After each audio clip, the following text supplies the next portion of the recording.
Loud Sauce Live Saturdays. If we're rocking, you know it's time for the Steve Bright Rock Discovery Show.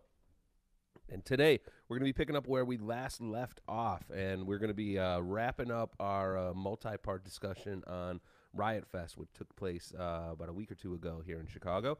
Fucking kicked ass, and like I said, we're going to be going over the last 2 days, so it's a little bit of a powering through, but it's going to be fucking good shit, and I'm glad you're all here to join us. How are you doing today, Jake?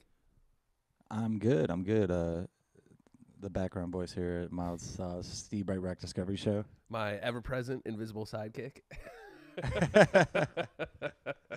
Yeah, man, we're going to be getting into some Riot Fest today.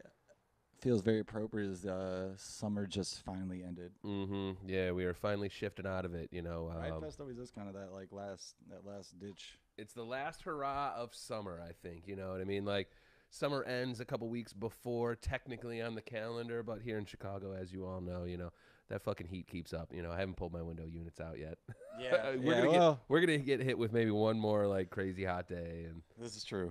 Yeah, but yeah, we're in that weird spot in Chicago weather where people are walking around in like big coats and shorts. oh my god, it's been so comical this week. You know, like this week has been what, like low 60s, high 50s in the morning, but it like pops up to like mid 70s during the day.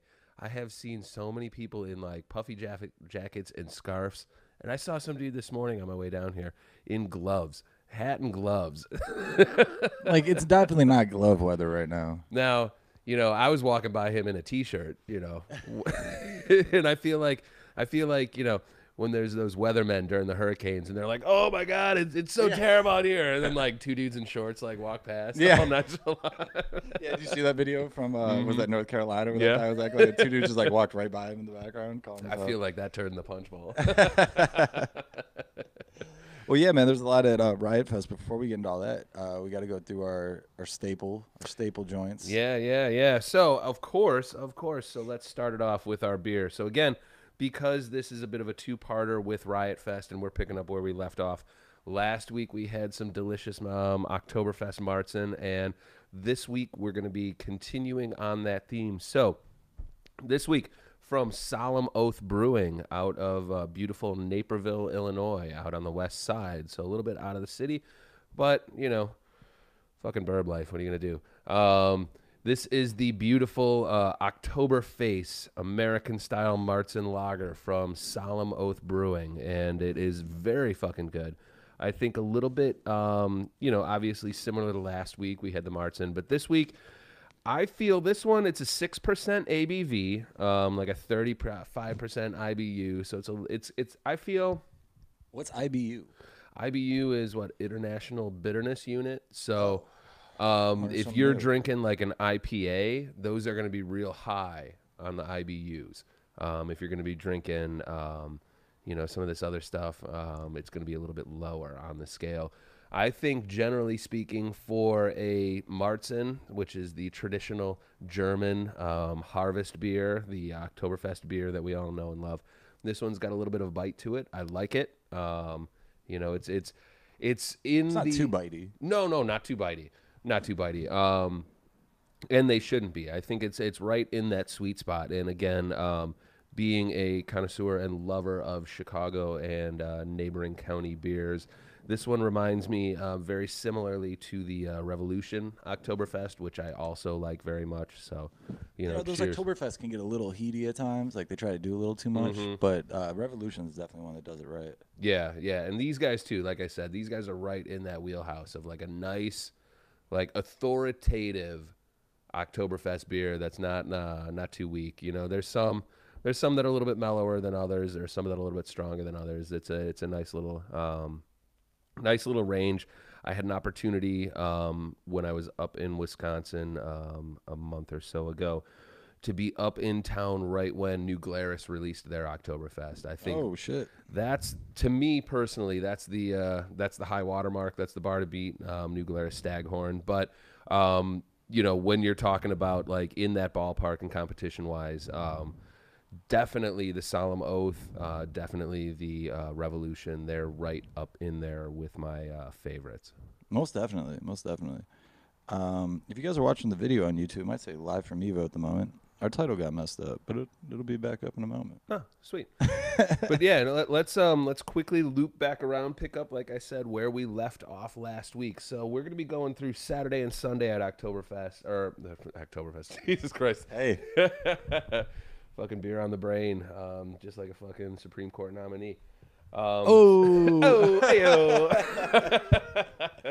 But no, we're gonna do some quick hits. So I'm looking at my paperwork. So Saturday, we're not going to be able to get into all of the bands like musically that I got to see, but I definitely want to check some stuff off and want to hit on the high notes of what we were playing at the top of the episode. So on Saturday, the first band, like I said, picking up where we left off. Friday at Riot Fest was a bit of fucking chaotic night for me. So we partied until 4 or 5 in the morning, and I didn't get to Riot Fest until Gary Newman's set at 3:30 in the afternoon, and that was definitely interesting.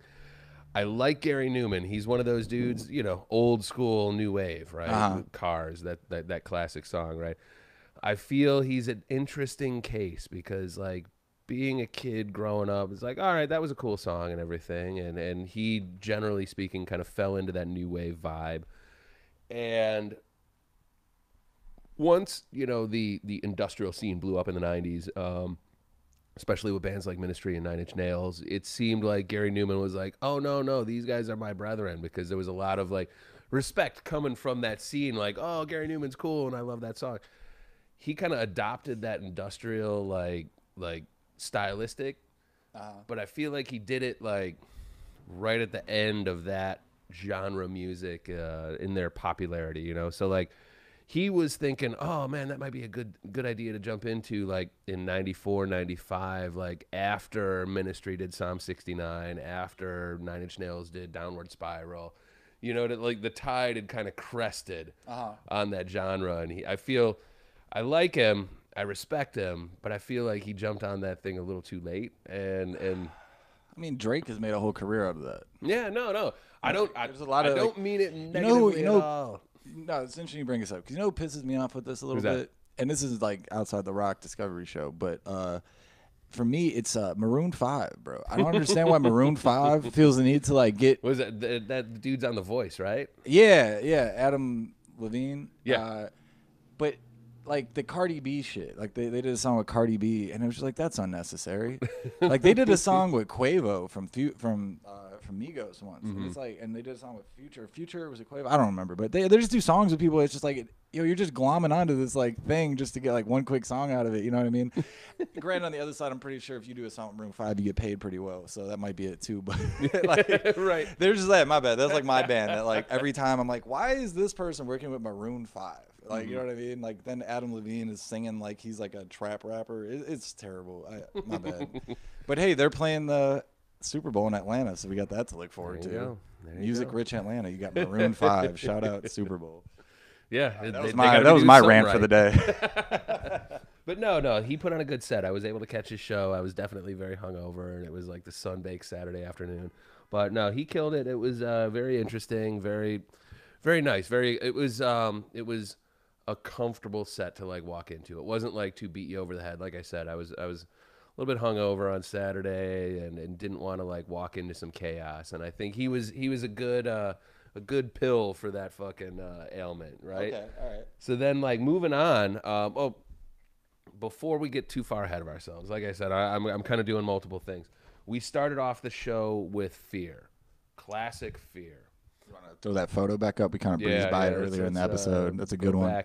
So, like, Jake and I were talking at the beginning of the episode, and I think I've got about 4 or 5 Chicago connections in this week's episode. You know how I like that. So we had we started off with Fear, and they were a somewhat polarizing band back in the day. Classic LA first wave hardcore punk. They were on the legendary Decline of the Western Civilization Part 1. They were a band that, in my world, was like generally like legendary status. I never had any expectation that I'd ever see them live. They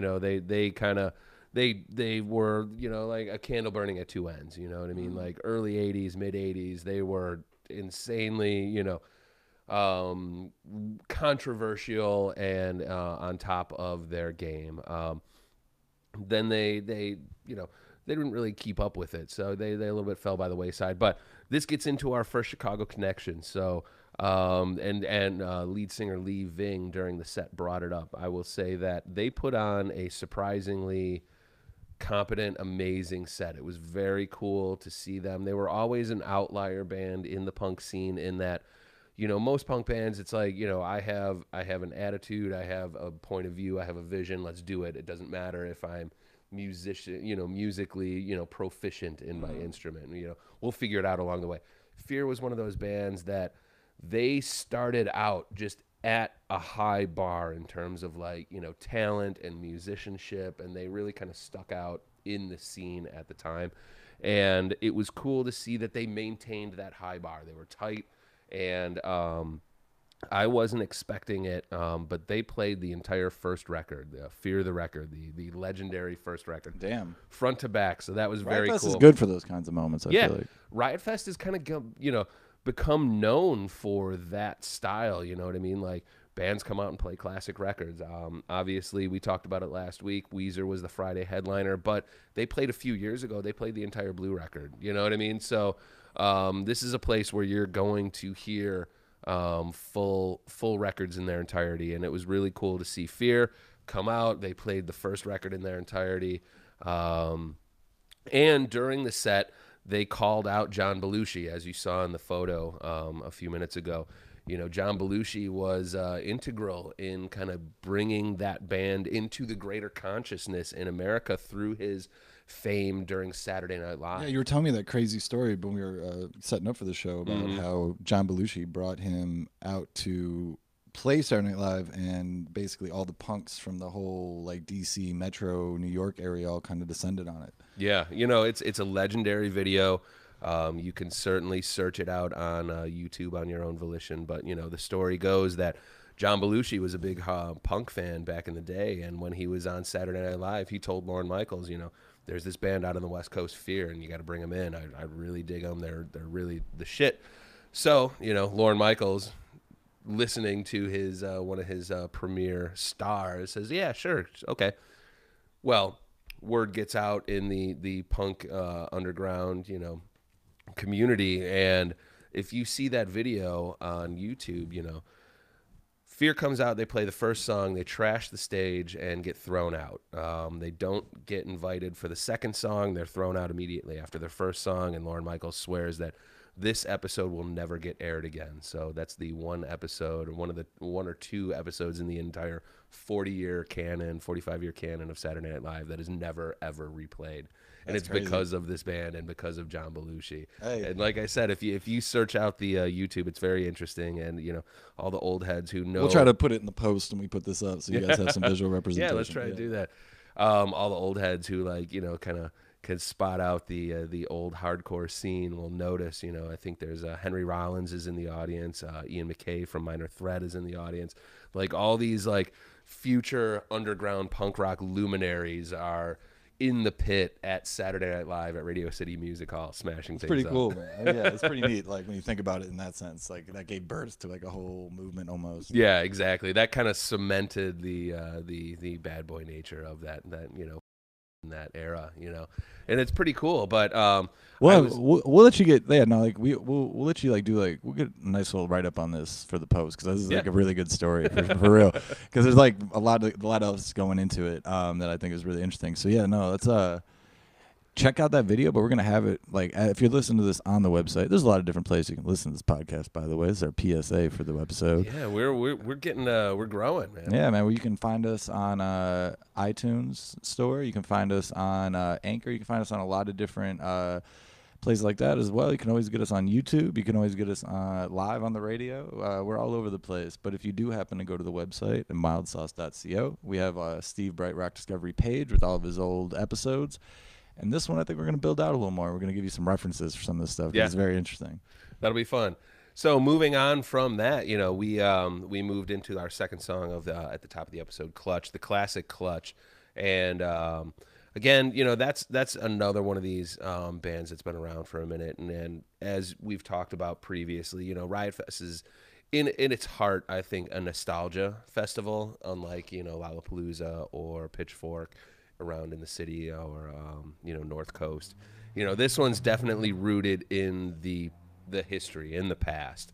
And moving on, we had another great band, Clutch. And Clutch is another one of those bands that they've been around for a minute. I think their first record is like 93, but I've always been like fascinated by them because when they first came out, if I'm not mistaken, they came out in that wave with Korn and the Deftones and Limp Bizkit. And their first record is right in that fucking pocket with that style, that almost rap rock, that early 90s, just that general sound of the time. And they really kind of changed. Like that first record, looking at the greater discography, is very much an outlier album. And, they changed into the stoner rock legends that they are today. And they've been putting out like great, just long form, just rocking, deep, fucking blues based stoner rock for a long time. There's a lot going on in there. And I always find it interesting. Like I've listened to them for years, and I never forget. It's like, whenever I'm listening to some, cool ass, like deep groove Clutch, you get to this point where it's like, this is so crazy. It's such an evolution from their first record. So Yeah, that's what it's all about at the end of the day. yeah. And the track we heard was from Beale Street to Oblivion. That record was firmly implanted in their like stoner rock vibe, and they've been checking that, or rocking that genre for many years now. I think that gets us a little bit caught up. Why don't we get into some more music? And that leads us into the T-shirts. So this was another treat of mine. This year, I think overall with Riot Fest, there was a lot of bands that I'd seen before, and there was no big like huge jaw-dropping reunions like Jawbreaker in 2017 and the Misfits in 2016. You were talking about that Jawbreaker reunion for a while. And like there was I think there lacked like a big that Blink-182 thing probably would have been pretty Blink big. thing. Yeah, that was an unfortunate like audible that they had to pull at the end, and as we talked about in the previous episode, Travis Barker, I believe, through some difficulty with that. The fact that motherfucking baller can walk off of a fucking flaming airplane after it crashes, And then get back on a plane. Yeah, and then get back on a plane. So he had some has difficulties with blood clots and couldn't travel. So, things happen when you get in a horrific plane crash and walk away with it pretty chill. Yeah, I think if that's the worst thing you're suffering, I mean, you've really. He's got enough to get a bus or something, yeah. Yeah, but like. So instead of like the big jaw dropper sets, there was a lot of like little sets, at least personally, being a little bit, in the scene for a minute, that I really fucking was appreciative of. And like I said in the start of the episode, Fear I'm not like, and the next, the inflated prices at Riot Fest, because this is a fucking band that I want to support and I want to give that a little bit extra money to. So. Getting it back into the shirt, the Adolescents. This is a band that old school LA hardcore. They're a little bit lesser known. They're not, as known necessarily as say the Germs or X or Social Distortion or Suicidal Tendencies. They're a little bit more deep cut band, but they were a band that was a bit of a soundtrack to my life for a minute, and it was one of those bands where I was always really fucking amped. They were really whenever they announced the initial way. So I was like really disappointed